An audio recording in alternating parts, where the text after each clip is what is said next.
আমরা যখন ছোট ছিলাম তখন আমাদের অনেক কিছু জিনিস আমরা বাবা মাদের কাছে আবদার করে না পেলেও কিন্তু বাড়ি ভর্তি যেহেতু জয়েন্ট ফ্যামিলি ছিল, পাশেই মামার বাড়ি ছিল, সেই জন্য কিন্তু কোনো কিছু খেতে ইচ্ছা করলে, যাই কিছু ইচ্ছা করলে মা বানিয়ে না দিলেও অনেক দিক থেকে সেই জিনিসটা মানে পাওয়া হয়ে যেত। কিন্তু আমাদের ছেলে মানে আমার ছেলে যেহেতু একদমই মানে নিউক্লিয়ার ফ্যামিলি, মানে আমাকে আর ওর বাবাকে ছাড়া সেরকম ও কাউকেই পায় না, মানে আমরা তিনজনই খালি আছি। সেই জন্য ছেলের কোনো কিছু খাওয়ার ইচ্ছা হলে তো সে অবশ্যই আমার কাছেই বলবে, তাছাড়া তো আর কোনো উপায় নেই। আর আমি হচ্ছি মা, ছেলের মুখ দিয়ে যদি একটা খাবারের নামও বেরিয়ে যায়, সেই জিনিসটা ও অল্প সামান্য পরিমাণে যদি টেস্ট করার মতনও খায়, আমি কিন্তু ওকে যতক্ষণ পর্যন্ত সেই খাবারটা করে মুখের সামনে একটুখানি না দিতে পারি, আমার কিন্তু প্রচণ্ড মানে খারাপ লাগে কি আমার ছেলে আমার কাছে আবদার করে একটা জিনিস খেতে চাইলো আর আমি সেটা ওকে খাওয়াতে পারলাম না। তো তালের বড়া কিন্তু ওর একটা খুব পছন্দের খাওয়া,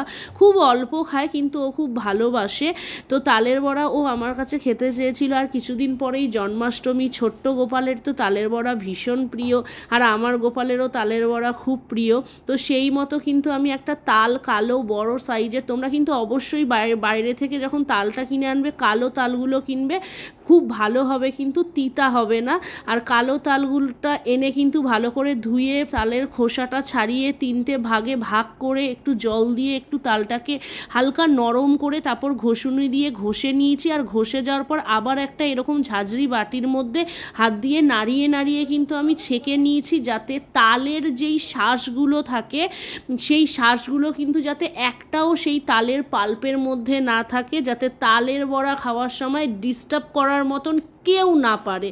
তো সেই জন্য কিন্তু তালটাকে ভালো করে ছেঁকে নিয়েছি। আর তালটাকে কিন্তু ছাঁকনি দিয়ে ছেঁকে নেওয়ার পর দেখো মনে হচ্ছিল কি পুরো একটা ম্যাঙ্গো পাল্প বেরিয়ে গেছে। আর কি বলবো তোমাদের, তালের বড়ার গন্ধে, যতক্ষণ থেকে তাল কিনে এনেছি তালের বড়ার গন্ধে, মানে তালের গন্ধে পুরো ঘর ময়ময় করছিল। তো এইখানে দেখেছো পাল্পটা কত সুন্দর লাগছিল।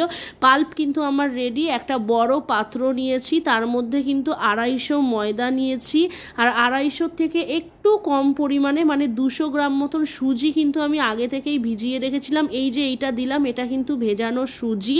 আর তারপর আমি যেটা করেছিলাম, চিনিটা আগে মিক্সিতে পরিমাণ মতন গুঁড়ো করে রেখেছিলাম। অবভিয়াসলি তোমরা যেরকম চিনি খাও সেই পরিমাণে চিনি দেবে, কেউ বেশি খেলে বেশি দেবে, কেউ কম খেলে কম দেবে। আমি যেমন একটু বেশি দিয়েছিলাম। আর গোবিন্দভোগ চালের চালটাকেও কিন্তু আমি ভালো করে পরিষ্কার করে গুঁড়ো করে রেখেছিলাম, ওটাও কিন্তু 250 গ্রাম মতন ছিল।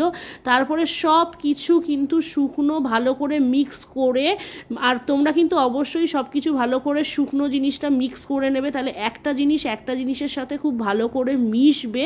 প্রত্যেকটা জিনিস মিশে যাওয়ার পরে তারপরে কিন্তু আমি লাস্টে তালটা দিয়েছিলাম। আর তালটা কিন্তু একদম তিতা ছিল না। আমি কিন্তু প্রথমে তালটা বেশি দিতে ভয় পাচ্ছিলাম কি যদি তিতা হয়ে যায়, কিন্তু আমি তারপরে পুরো তালটাই দিয়েছিলাম। আর রেস্টে অনেকক্ষণ রেখে দিয়েছিলাম। আমি দুপুরবেলায় রেডি করে রেখেছিলাম, সন্ধ্যাবেলায় জাস্ট ওপর দিয়ে নারকেলের যে কোড়াটা বানিয়ে রেখেছিলাম সেটা দিয়ে, আর সাদা তেলের মধ্যে একদম তেলটাকে ফার্স্টে খুব ভালো করে হিট করে নেবে, তারপর তেলটাকে মিডিয়াম আঁচে করে দেবে, এই জন্যই যাতে তালের বড়াগুলো পুড়ে না যায়, ভেতর পর্যন্ত ভালো করে ভাজা হয়। ব্যাস, তারপর গরম তেলে ছোট্ট ছোট্ট আকারে দিয়ে দিলাম তালের বড়াগুলো। আর ভেজে মানে উঠে আসার অপেক্ষা করছিলাম কি কখন ভেজে আসবে, আর তারপরে আমি আমার ছেলেকে খাবো, আর হ্যাঁ অবভিয়াসলি প্লাস নিজেও খাবো। তো তোমাদেরকে কি বলবো, আমি কিন্তু তালের বড়া বানাতে ভয় পাচ্ছিলাম কি সব কিছু প্রমিনেন্ট হবে কি না, কিন্তু আমি কিন্তু চেষ্টা করেছিলাম কি একদম প্রমিনেন্ট যাতে হয়ে আসে। অনেকগুলো ভিডিও ইউটিউব থেকে দেখেছিলাম, ইউটিউব থেকে ভিডিও দেখার পর কিন্তু তারপর আমি পুরো নিজের আন্দাজে নিজের মতন করে তালের বড়া বানিয়েছিলাম। আমি কারোরটাই কপি করে ডিটো ওরকম করে বানাইনি।